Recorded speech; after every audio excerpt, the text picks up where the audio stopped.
Right, to start with, you're going to need a 12 volt permanent live feed using a fuse link, what you can get off of eBay, Halfords, whatever else.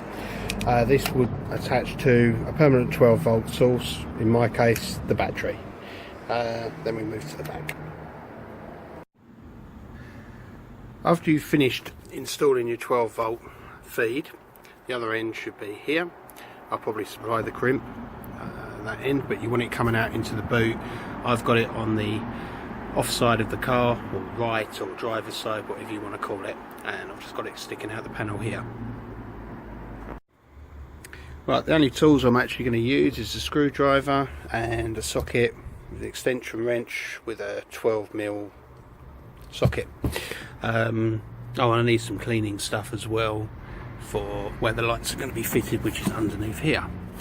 On either side. I'm thinking of running the cabling at the moment underneath the back seats. You could, however, run it along with the original wiring at the back here, cable tie it up. Up to you really. Right, I'm going to start by doing the earth lead first.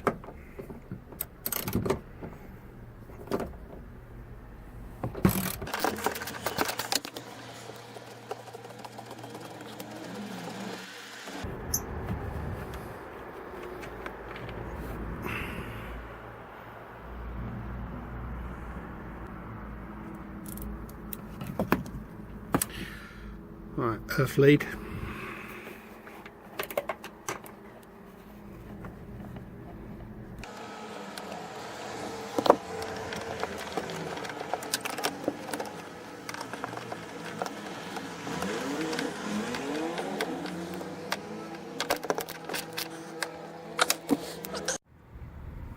Right, from inside the car, at the back seat now, I want to pull the seats forward, and there is a clip, what you can sort of see here, which holds it in. I've already released the other side, so that just needs pulling up. Oh.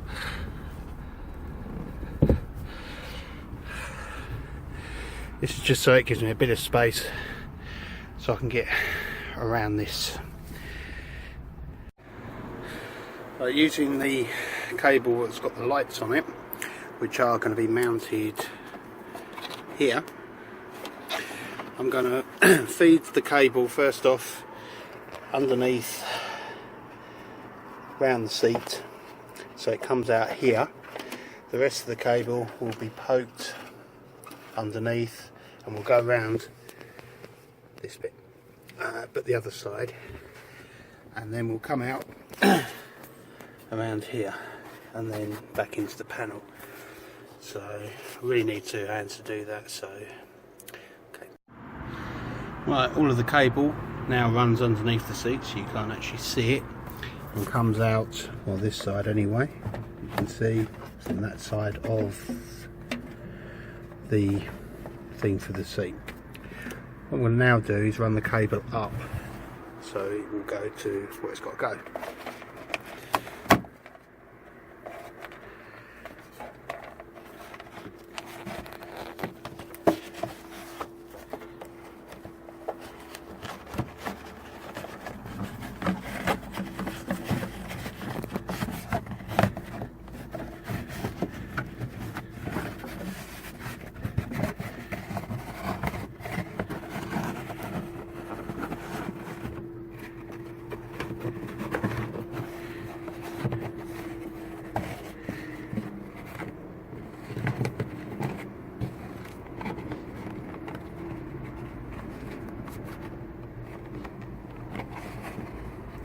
Any excess cable loose behind the panel, and then just put everything back.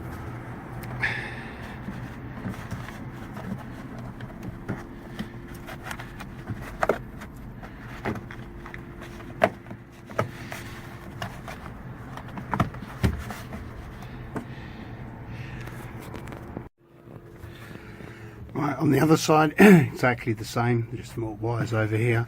First off, we want to get the panel off slightly, and what you will see, if I can get the camera down there, there is one clip holds there. You want to get a bit of space. Exactly the same with the cable, and you want the two crimps so you can get at them. The other end obviously will go up and stick. So yeah, that's to that. Well, this bit what I'm doing is threading it round. I don't know if you can see it or not, but it's going into the centre. So keep doing that until you get it to the top.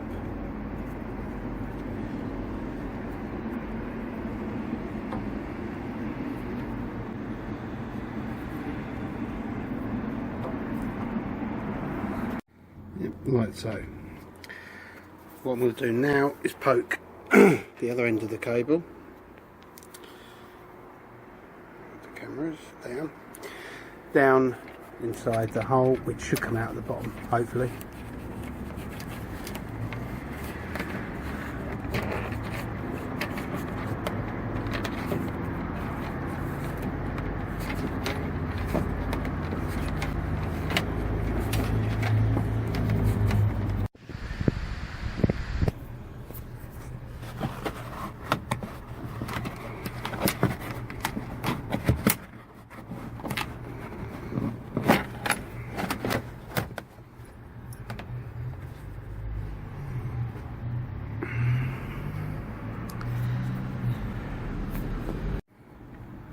Right, you're going to want to mount the switch about here, which is what I want to do, but I've got like a cleaning thing, well, like a wet wipe really, just to degrease anything.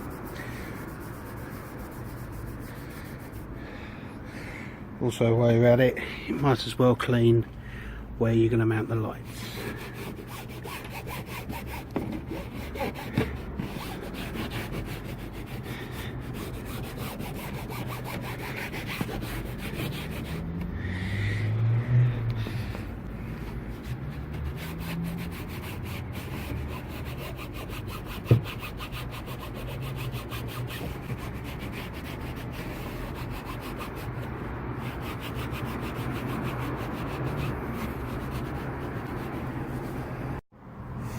Well, I've got it all wired up. These will be numbered at the end of it, so 1 will go to 1, 2 will go to 2, but yeah, everything is actually wired. As you can see, it's on at the minute as the boot's open. I did have to redo the switch because I managed to get it up the wrong way, but that's all done now, so and it's restuck back on. Yeah, that's about it, apart from the tidying up of the wires now. So okay. Right, the bigger module I've shoved behind this metal plate here, and it's actually stuck to the other side of that, and you can still see the cables coming out, which I'm about to tidy, but it's not impossible holding the phone and doing it at the same time. So it should be working now. As you can see, there is a 2 or 3 second delay when it first switches on, but yeah, when the light close the boot a bit, you should see them go off in a second. So it's off, and the boot's here, so as soon as I start lifting, it comes up. I'll probably do this in the dark, it might look a bit better, but nevertheless it's working. Right, it's a little update video with the lights. Right, first off, when these things were mounted, the tape which is on the back of them isn't very good at all, really, to be honest. They never actually fell off, but it looked like they would have done over a period of time, so I put a small amount of silicone, and I've done it half way, and then stuck that, and then later peeled this side off and put silicone on, and now they don't move at all, which is brilliant. I've done it to both, basically. Secondly, originally when I was talking where to mount the main bit, this bit, I was saying behind here. I wasn't thinking if you had a 4-door car. 4-door car, obviously you've got a door there. I'm not 100% sure what you're going to have behind this section, but I would imagine it's just going to be straight metal.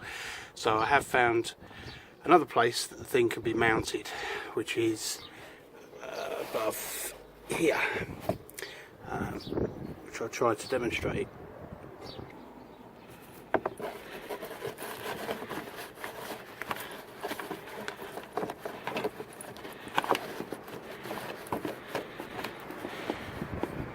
As you can see, it does actually fit up there, and you can stick it, I'm getting to the back side of this.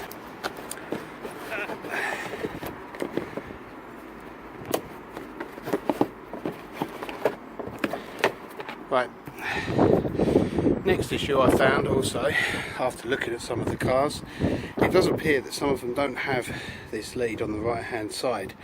If that is the case, you would have to mount basically on this side, as every car appears to have this. Obviously it does make changes, as in you'd have to mount the module over this side. Yeah, which I suppose leads me to the other thing. The lights themselves, when you actually look at the, let's get away. Right. The lights themselves, where the actual connectors are, these things, you'll notice there's a short piece of lead, and then obviously it's a long piece which goes to the other side. So when you're actually fitting these things, you want this on the side where the module is. So if the module's on this side of the car, you want this side. If you're mounting the module this side of the car, you need this side. Everything is now numbered, as you will see, 1, 2 there, and it will correspond to the numbers wherever they are on here, which you can see number 2 is there. When you mount the switch as well, on the glass, it might be obvious, but just to let people know really, when you put the switch on, this line here, what you can see the marking is from this, and what you don't want is it on this side or on that, because obviously it's not going to close. So it might be blatantly obvious, but obviously when mounting it, you want it in, not anywhere near this mark. Yeah, that's it.